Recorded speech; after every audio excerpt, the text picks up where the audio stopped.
Hi guys, ഇന്ന് നമ്മുടെ കോളേജിൽ ഫ്രഷേഴ്സ് വരുവാണ്. അതുകൊണ്ട് നമ്മളെല്ലാവരും അടിപൊളിയായിട്ട് കോളേജിൽ എത്തിയിട്ടുണ്ട്. എത്തിയപ്പോൾ തന്നെ നല്ലൊരു വെൽക്കമിങ് ഒരു അറ്റ്മോസ്ഫിയർ ഒക്കെ ആയിരുന്നു കോളേജിൽ.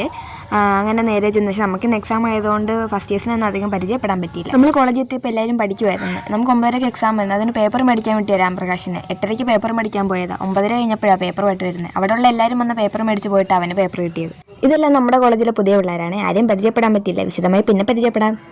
പിന്നെ അവർക്ക് എന്തോ മീറ്റിംഗ് ആയിരുന്നു. നമ്മൾ ആദ്യം വന്ന സമയത്ത് ഇതുപോലെ ഉണ്ടായിരുന്നു. അപ്പോൾ ഭയങ്കര വലിയ വാർത്തയിലൊക്കെ പറയും, പക്ഷെ അതൊന്നുമല്ല കോളേജ് എന്നുള്ളത് നമ്മൾ മനസ്സിലാക്കണം. പിന്നെ നമ്മൾ എക്സാം എഴുതാനായിട്ട് പോയി കേട്ടോ. ഇറങ്ങി പോകാന്നേരം പറഞ്ഞത് ഇറങ്ങി വെളിയിൽ നിന്നിട്ട് എന്തോ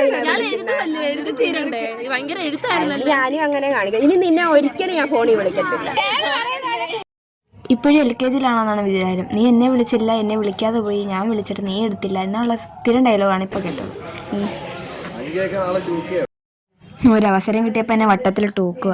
എൻ്റെ മാവ് ഒരു ദിവസം പൂക്കും. പൂക്കും. അങ്ങനെ നമ്മൾ നല്ല ലാവിഷായിട്ട് ഉച്ചക്കത്തെ ഫുഡൊക്കെ അടിച്ച് വർത്താനം പറഞ്ഞിരുന്നപ്പോഴാണ് ഫസ്റ്റ് ഇയേഴ്സിനെ അവരുടെ ക്ലാസ്സിലേക്ക് ഇങ്ങനെ കൊണ്ടുവന്നിട്ടുള്ളത്.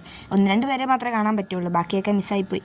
എത്ര പ്രൊഫഷണലായിട്ട് അവൾ ചോക്കടിച്ച് മാറ്റുന്നത്. ഈ ഇത് കണ്ടാലേ അറിയാം അവൾ ഇന്നും ഇന്നലെയും തുടങ്ങിയ പണിയല്ലെന്ന്. വർഷങ്ങളായിട്ട് ഇത് തന്നെ പണി. സ്കൂളിലോട്ട് കാലെടുത്ത് വെച്ച് അന്ന് തുടങ്ങിയതാണ് ചോക്കടിച്ച് മാറ്റുന്ന പണി. ആ ചിരി കണ്ടോടാ. പിന്നെ നമ്മൾ പോകാനിറങ്ങിയപ്പോൾ നമ്മൾ അർജുനും ലക്ഷ്മിപ്രിയയും കണ്ട്. പിന്നെ അവരോട് ബൈയൊക്കെ പറഞ്ഞ് നമ്മൾ ഇറങ്ങി. അപ്പോൾ ഇന്നത്തെ ഇവിടെ ഇത്രയേ ഉള്ളൂ. ബൈ.